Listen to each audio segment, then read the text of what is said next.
Hi everyone, welcome back. Till now, we have clearly understood what a contract is and what makes a contract valid under Section 10 of the Indian Contract Act.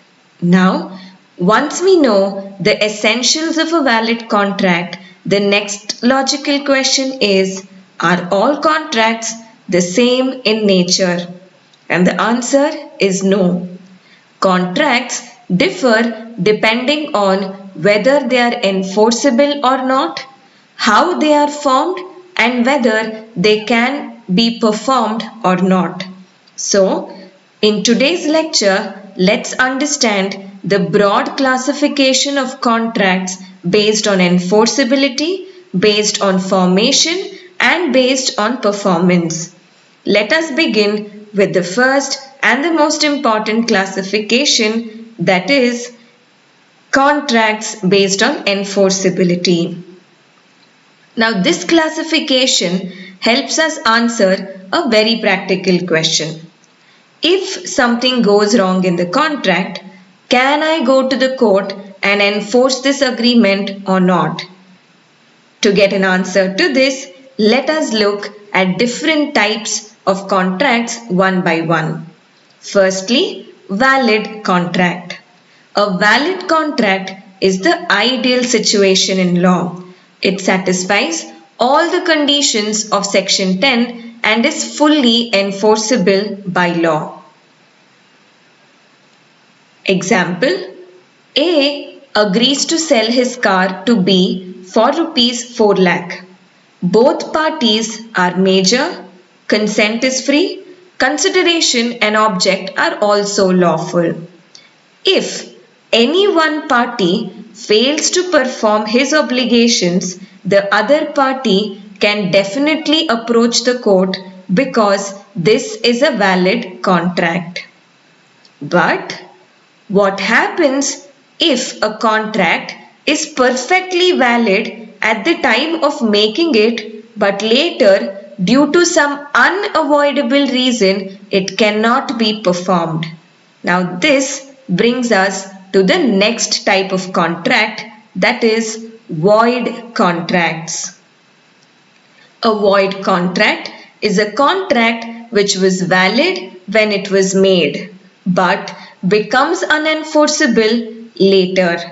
To give you an example, let's say A agrees to sell his building to B, but before delivery, the building is destroyed completely due to a fire accident. Here, the performance becomes impossible. The contract automatically becomes void. Now, let us slightly change the situation. Instead of becoming invalid later, what if the agreement was never enforceable right from the beginning of making the contract? So let's understand void agreements. A void agreement is an agreement which is not enforceable from the very beginning of making the contracts. Example is an agreement with a minor. Since a minor is not competent to enter into contracts as per Section 10, the agreement is void ab initio, that is void from the start. Now, we have seen agreements that are either fully valid or fully void. But in real life, there are situations where the law gives choice to one party. This leads us to the concept of a voidable contract. Now let's understand the concept of voidable contract where the choice is with the aggrieved party. A voidable contract is a contract which is enforceable by law at the option of one party but not at the option of the other. This usually happens when the consent is not free and it is caused either by coercion, undue influence, misrepresentation, fraud or mistake. Let me give you an example. Say A threatens B and forces him to sell his land. Here, B has a choice. He may cancel the contract or he may continue with it. Hence, the contract is voidable at the option of the aggrieved party. In this case, the aggrieved party is Mr. B.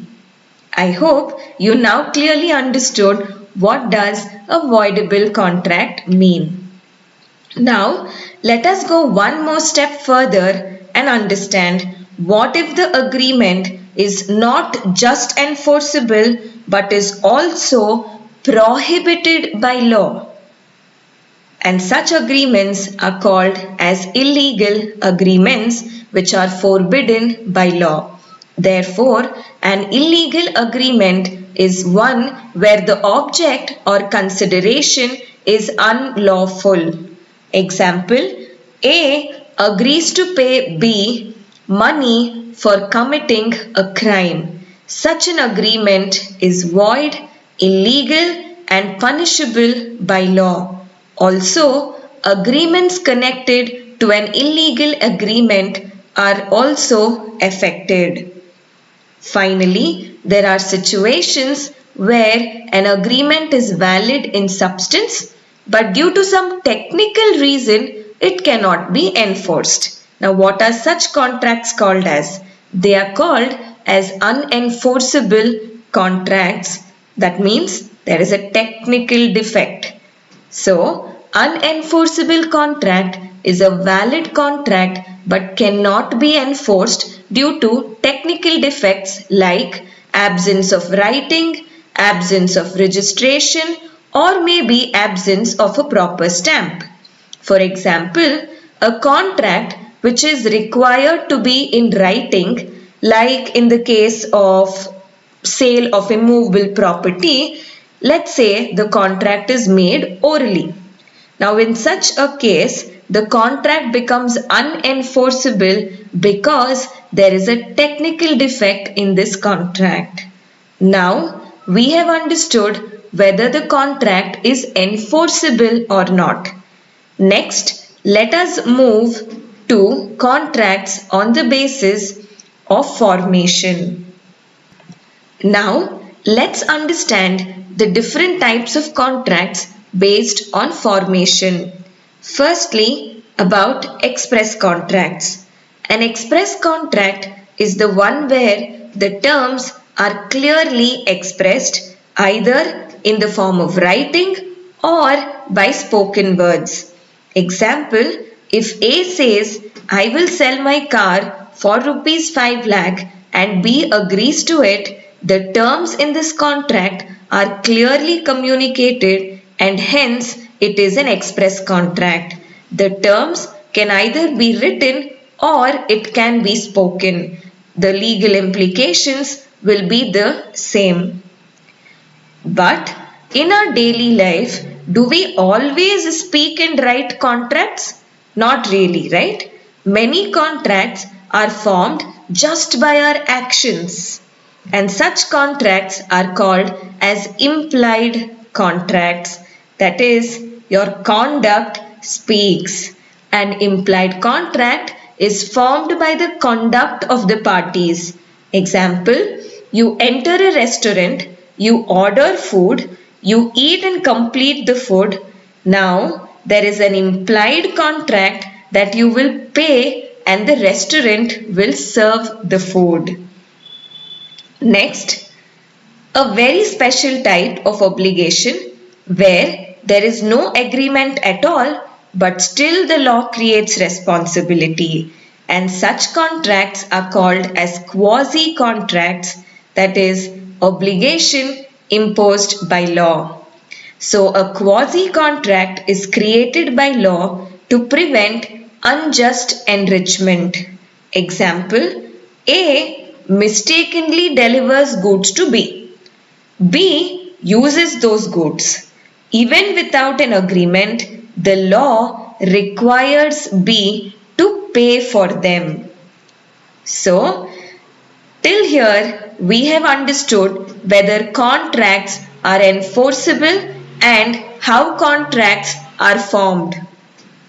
Now, let us classify contracts based on performance. The contracts are classified as executed contracts and executory contracts. So, what is an executed contract? An executed contract is the one where both parties have completed their performance. Let's say A agrees to sell a book to B for rupees 300. Here, A sells the book and B has paid the money. So clearly, both of them have completed their obligation. But what if the performance is still pending on both the sides? Now such contracts are called as executory contracts, that is, performance is yet to happen. An executory contract is one where obligations are yet to be performed. Let's say A agrees to sell his car next month. Payment and delivery both are pending in this case.